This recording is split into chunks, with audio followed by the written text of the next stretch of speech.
Hi everybody, I'm Heather Dawson. Every week on our show, we bring you the best of California. And now let's head to the beautiful Napa Valley with our very own Monique Soltani.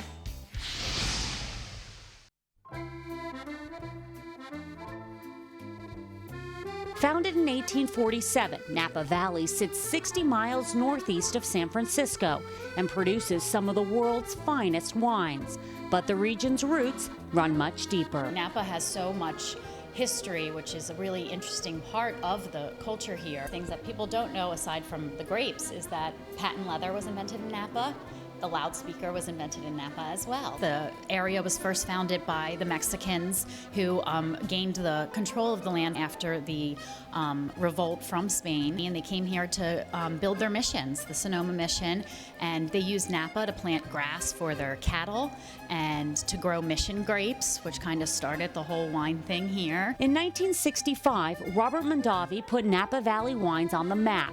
But today, it's the nearly 350 boutique wineries that keep people coming back again and again. I have left 10 times, I've come back 11, mostly because the food and the wine are phenomenal. Napa's known for being king of the cab, but the city's good press isn't all on fine wine.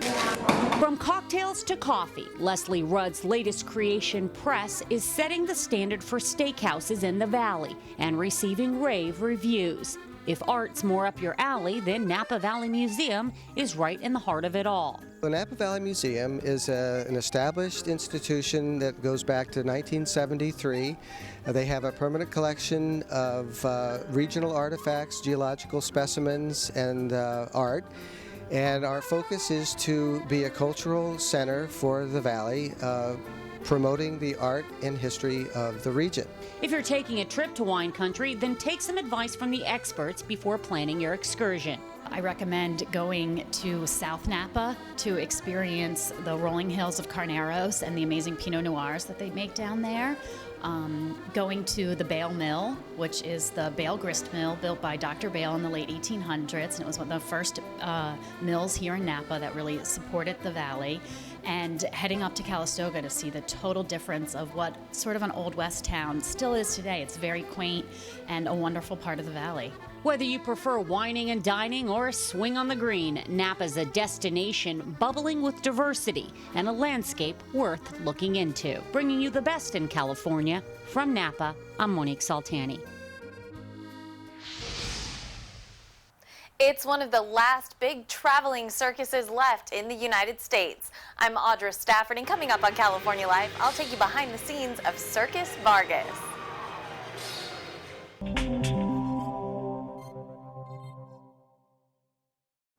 Hi everybody, now we're taking you inside the industry with a wrap-up of the best news from the entertainment capital of the world. 20th Century Fox and Lakeshore Entertainment are currently spearheading a new version of the 1985 movie Girls Just Want to Have Fun, which starred a very young Sarah Jessica Parker. And for fans of the 1990s classic Toy Story, the long-awaited Toy Story 3 teaser is now available online. The movie is set to hit the big screen in June 2010, with the original cast including Tom Hanks as Woody and Tim Allen as Buzz Lightyear. Well, Martin Scorsese is signed on to direct and produce a biopic on the life of Frank Sinatra. Just some of the names floating around Hollywood to possibly play old Blue Eyes: Leonardo DiCaprio, Johnny Depp, Justin Timberlake, and Twilight sensation Robert Pattinson. Well, Twitter is coming to a television near you. Entertainment Weekly announced the first TV series that incorporates Twitter into the action of the show. The reality-based show will feature ordinary people competing while on the trail of celebrities. I like to tell my friends what I'm doing. You may have seen this Circus Vargas tent before. You may have even seen the show, but you probably don't know everything that goes on underneath the big top. I got a chance to go behind the scenes with the cast and crew of Circus Vargas to find out how they're working so hard to keep this art form alive. Death-defying stunts and outrageous acrobatics performed right before your eyes. Just some of what makes the circus so spectacular. But perfecting learning those skills doesn't happen overnight. There's a lot of hard work that goes into behind the scenes and also into the show itself. You know, people train for years and years and years. Katya Quiroga should know the circus is practically in her blood. We are on this show 4 generations right now. My parents are on the show, my kids, the grandparents from my husband are on the show. Katya and her husband are also the co-owners of Circus Vargas. Circus Vargas right now is one of the only biggest circuses left in America. And keeping it going takes a lot of hard work and dedication from every member of the troupe. The way the traditional American circuses are right now surviving is by everybody pitching in at every level. You have some performers that are also selling concessions or tickets, like my daughter. She is one of the acrobats and trapeze artists at the show. Mariella, like the others, also has to do her own makeup. Yes. There's no commute, though. Since the show is on the road 42 weeks out of the year, everyone lives on site. We have our RVs. You know, this is my family's RV. We have actually 2 bedrooms. We have washer and dryer, kids' bicycles. It's kind of like we're trying to do a regular life within the circus. Where the performers can feel free to clown around before the shows. One of the wonderful things about being in the circus, yes, it's hard work, yes, a lot of traveling, but you know, you do get to travel the world, experience the world, new cultures, and just have an amazing life. Welcome to Circus Vargas. That's what inspired ringmaster Thomas Payne Tobin to join Circus Vargas. I got a call one day and somebody asked if I wanted to be in the circus, and I said yes, because it sounded way better than the real world. And it's, you know, the circus is not really the real world. It's awesome. Especially once the music starts and people of all ages begin to cheer. Circus is one of the truest art forms that can entertain the entire family. And Katya and the rest of the Circus Vargas family are committed to keeping it alive for future generations. Because it is a true American icon. You know, it shouldn't be lost. To find out when Circus Vargas will be in a city near you, visit circusvargas.com. Bringing you the best of entertainment, I'm Audra Stafford for California Live.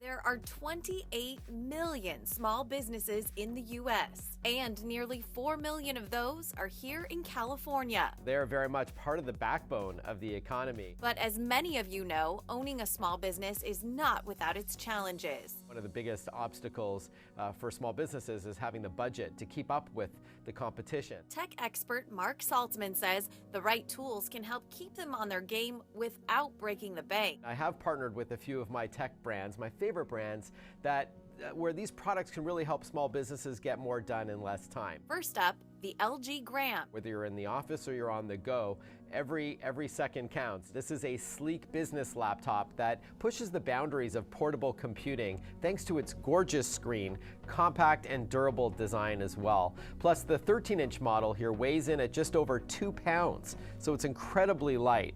My favorite feature, though, is the remarkable battery. Get this, the LG Gram lasts up to 22.5 hours between charges, so you don't have to worry about finding a power outlet on the go. It's available in multiple sizes, including commercial models powered by Windows 10 Pro, and the LG Gram starts at $12.99. When it comes to printers, Saltzman recommends the Brother Black and White Laser All-in-One printer. Complete with wireless networking, cloud support, and a 2.7-inch color touchscreen, this all-in-one printer does it all. Along with fast quality prints at 36 pages per minute, this model offers single-pass duplex copying and scanning and faxing capabilities too. And at $249, he says it's a must-have for entrepreneurs who'd rather spend their energy on running their business than wrestling with documents. Today, small business owners are realizing there are better options. Even when it comes to phone service. Ooma Office here, for example, has the same features as the big guys, but it's affordable, scalable, great sounding, and easy to use.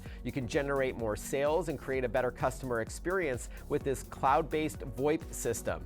With Ooma Office, you can take advantage of a virtual receptionist, set up conference bridges, and a lot more. There's no service contracts to worry about, and it works with either analog or IP VIP phones. Ooma Office is under $20 a month per user. Another big concern for any small business is the speed, range, and reliability of their broadband network. Saltzman says the Linksys Velop will take care of all of that. It's what we call a mesh system. It's a Wi-Fi system that will work with any ISP modem or gateway, and it can be set up in various configurations to support any type of office, floor plan, or Wi-Fi footprint.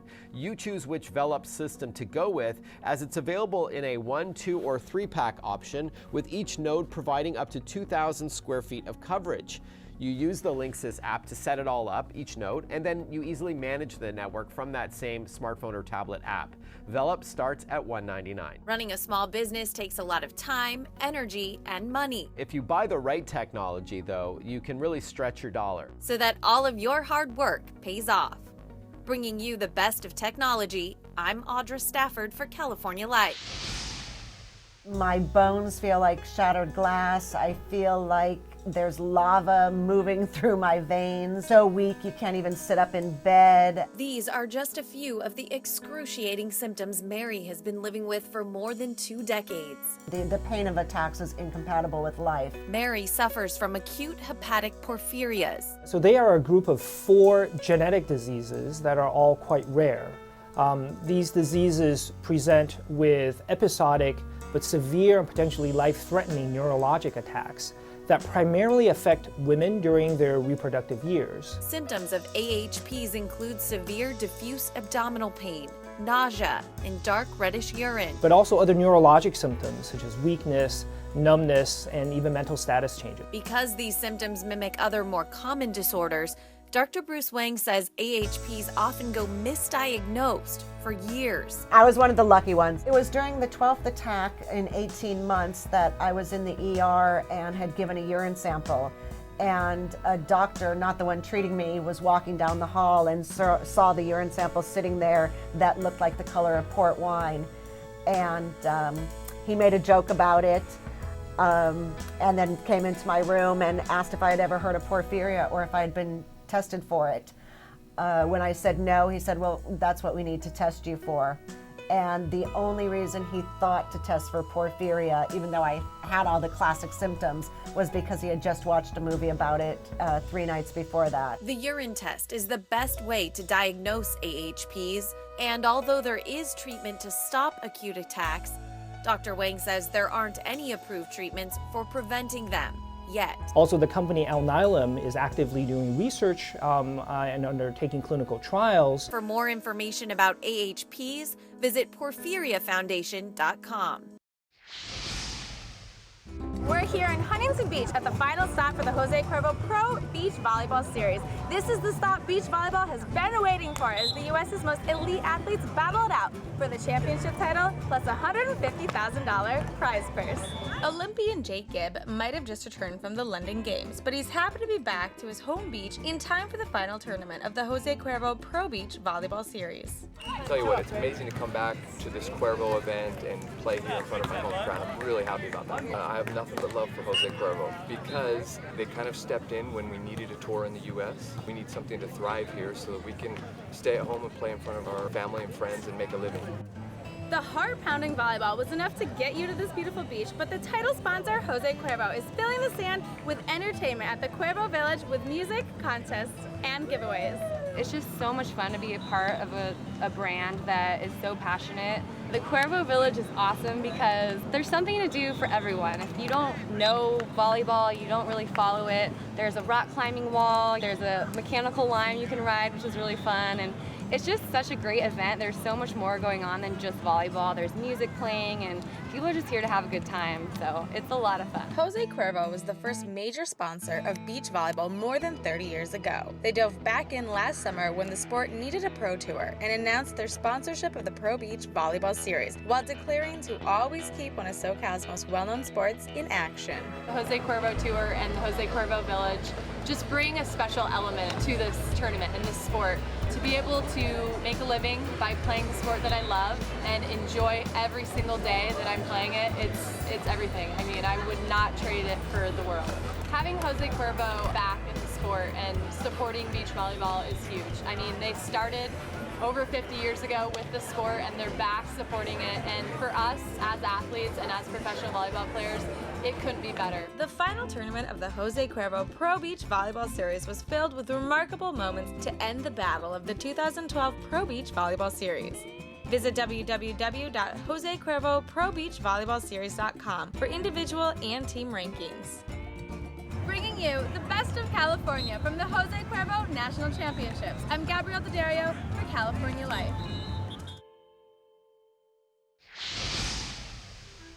In the early part of last century, the pit bull was considered one of America's favorite dog breeds. Dogs like Petey on the Little Rascals TV show helped popularize the animals. In fact, they were so popular with families that they were once called nanny dogs because they were thought to be good with children. But in recent times, pit bulls have gotten their fair share of bad press, having their images hijacked by dog fighters and street gangs. So the folks at the Rancho Cucamonga Animal Center are taking steps to bolster the pit bull's image.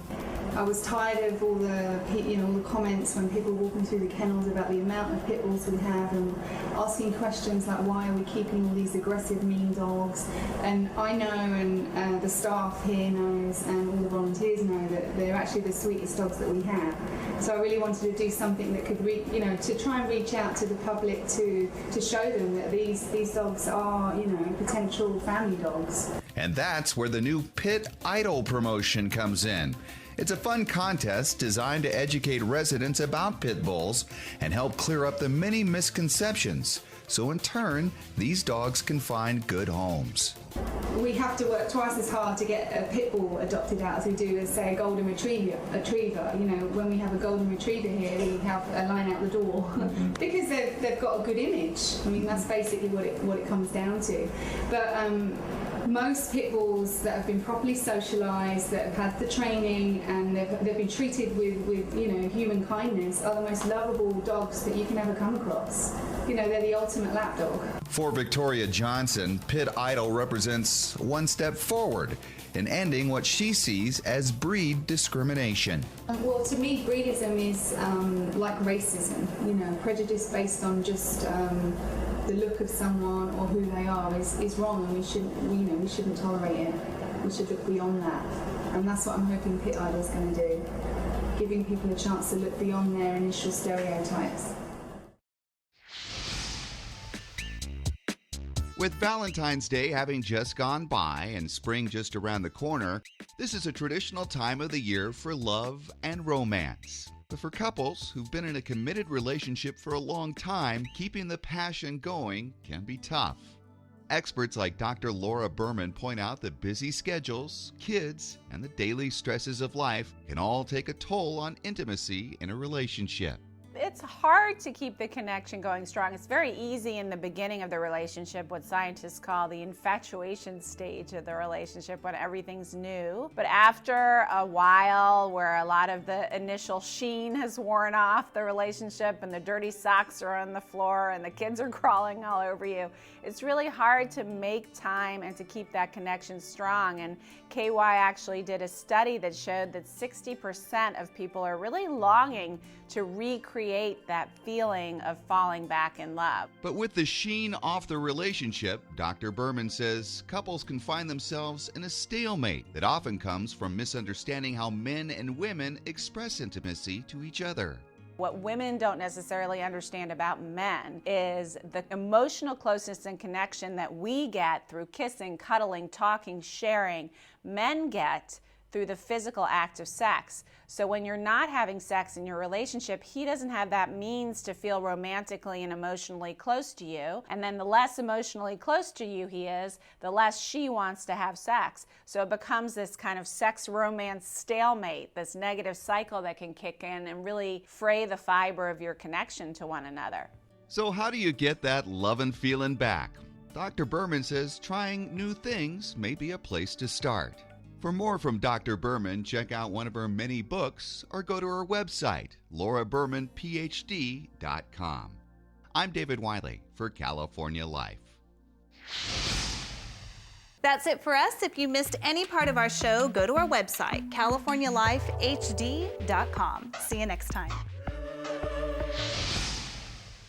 Watch us on our YouTube channel. Stay connected to our social media, like our blogs on Facebook. Follow our tweets on Twitter, and check out our posts on Instagram and Pinterest, where we bring you the